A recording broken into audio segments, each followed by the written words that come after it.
Morning, guys. Getting ready to head out for this river trip over the next 4 days. We'll spend 2 days on the river, so 2 overnights. Just want to kind of go through what I'm packing for this. Keep in mind, we're going to have a chase boat because not all of the gear will be with the individuals on their boats. I'll be carrying kind of a parse down pack, same pack that I'd be carrying if I were on the trail. I'll put the description, or in the description, I'll put the products that I'm carrying, that I'm kind of testing out for this trip, understanding that, you know, I'm trying to do this kind of bare bones as far as like the money I spend for the equipment, because I'm doing some testing on some equipment here. So first I got my pack. Inside the pack, along the back side of the pack will be a 3-liter Camelback, which weighs roughly 6 pounds. And granted, weight's not absolute consideration on this one because it's going to be strapped to the back of my kayak. For the river trip, I'm not going to be carrying it. It just needs to be stabilized enough to ride on the back of the kayak. So Camelback, and then slid along the back here, I'm kneeling on a Tuff Possum gear ground mat with VS17 on one side, green on the other. So that already eliminates my signal that I normally carry in my pack with me. I can ditch this for this trip, and because I'm going to be carrying this here slid along the back side of the pack. So I'm kneeling on that. All right, so I like to start with water, right? So I go with water, shelter, fire, food, signal, first aid. So I'll just kind of pack out in that context. So water, first and foremost, we got the Grail. Be carrying the Grail because we'll be harvesting water off the river as we're moving. I'm not sure if we're gonna have fresh water at site or not, so definitely have the Grail, Camelback full of potable water, and probably a Nalgene full of potable water with some electrolytes. All right, so Grail, Nalgene, and the Camelback. Additionally, for water, I'll be carrying the Stanley coffee press, right? So I can boil water in the stainless steel bottom and then press coffee in the mornings. Heat my water up here for my chow, and then press coffee in the morning for water. All right, as far as shelter goes, testing out a few different items here. Not sure if I'm gonna be on the ground or in a hammock, because I don't know what the site's gonna look like. So I'm gonna be prepared for both because I'm not carrying the gear to be on my kayak with me. So for shelter, of course, I have my shelter kit, which is here in a stuff sack, compression sack here. In here I have my Allies tarp, I have my Rapid Ridgeline, my stakes to set up for my tarp in inclement weather. Right? I have my ground mat. I just got an inflatable ground mat I'm testing out for durability and sustainability, weight considerations and stuff like that. I certainly don't need this, but you know, it's a comfort item for sure, and because I'm not carrying it on the trail and it's gonna be on the kayak, not that big a deal. Hammock, just a kind of knockoff cheap hammock. This is from Costco. It's pretty heavy, so there's certainly better hammocks out there, but this one will suffice for this trip, and I enjoy this hammock. It sleeps well, no issue there. Not sure I'm going to be sleeping in it, but I want to have it if I need it, and then that way if I don't need it, I still got it, right? And then I just bought a lightweight EcooPro lightweight summer kind of sleeping bag, where the transition from spring to summer. I don't think I'll need a sleeping bag, but I'm gonna bring it just because I want to go through the motions of setting everything up and have this bag.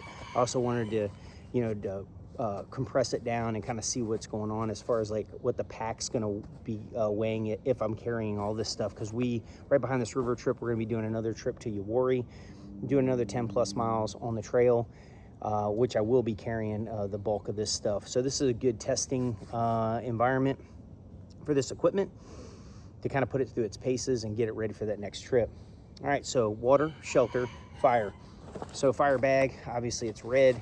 For fire, inside here I got 2 separate stoves. I'll probably only take one. I'm gonna test out that new stove I picked up that I'll put a video up here pretty soon. I'll shoot some content on the stove out there, first light up and stuff like that. Got a can of butane in here, as well as you know, some other accoutrements, and I'll show an unpack of this actually when we're on the trail there. All right, so fire, all right, obviously cooking the food, boiling water. Food. I got a couple mountain houses. One will be on my pack. The other one will be in my dry bag. You see off to the side here, I'm taking this dry bag here. This will have some extra gear in it, and that'll be on the actual chase boat. So got one mountain house meal. Then I'll be carrying a assortment of jerky, trail snacks, that type of stuff in my chest rig and in my pack. Signal. I already talked about signal on the back of the panel for far recognition, daytime, the VS17 panel. On my pack,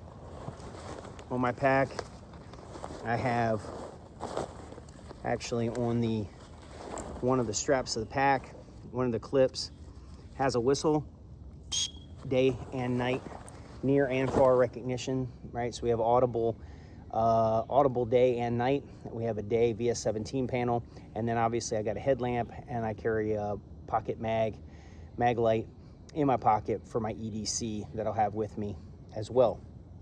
So that's kind of where I'm at for signal.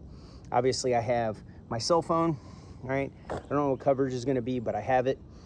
I'll be carrying a compass. I always carry a compass with me in my chest rig, and I'm carrying another piece of Tuff Possum gear with me, Tuff Possum mesh bag that Jay sent me. All right, inside this I have just some wireless headphones. I have a external charger here for at the farm I'll be working at prior to hitting the river, and then my external charger. And this will be waterproofed inside my pack, ready to go. Let's see. First aid. All right. I'm sorry. Let me go back real quick to shelter. I also got a rain jacket.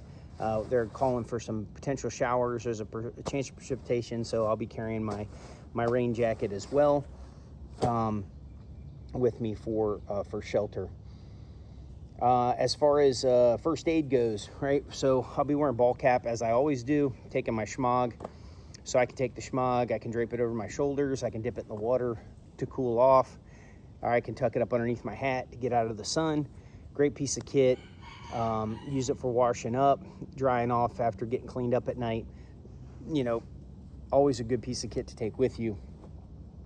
Inside my, continuing with first aid, got my toiletry bag here.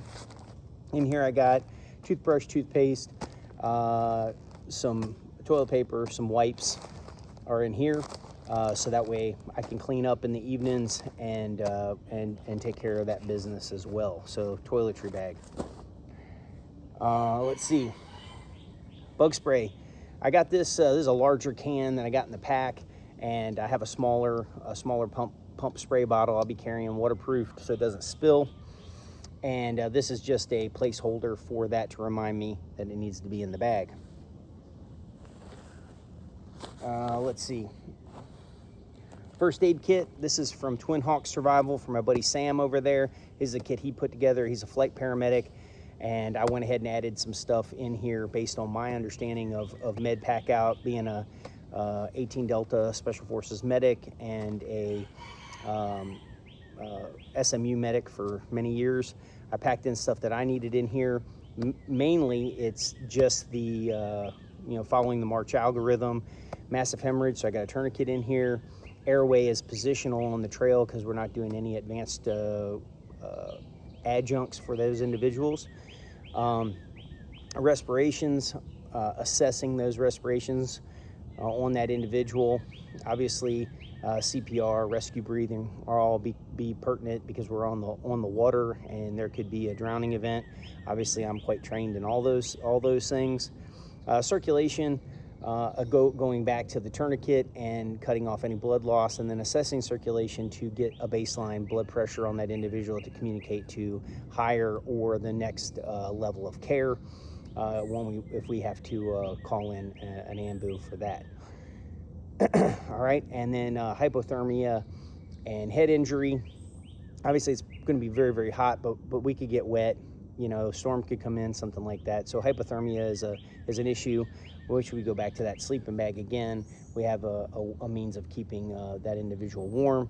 But in here as well, I have a space blanket in here, tourniquets in here, your ace wrap, your Curlex, or your bandage, if you will, for a pressure dressing, or you also use that ace wrap for splinting.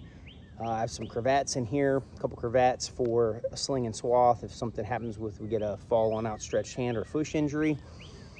That's in here. And then some basic meds. Imodium, always carry that for GI upset. Carry Tylenol, carry Motrin. Outside of that, most of the individuals that are allergic, they have EpiPens with them, so they're carrying those. So they'll carry their own means of taking care of that if that's an issue. All right, continuing on with first aid. All right, I already mentioned headlamp, extra batteries, very important. I'll have those on me, and that kind of falls into signal, but headlamp is very important. Head net. I always carry a head net in the summertime. Had an incident at one point when I was out doing some survival training when I was a SEER instructor at survival, and had a flying roach fly into my ear and make its way all the way down to my eardrum. I had to have that surgically removed at the ER because it got down in there, and we tried to flush it with water. It actually died in there. Several hours later, when I was able to walk the 4 or 5 miles out to the truck, then get to the hospital, they were able to get big forceps in there and pull it out.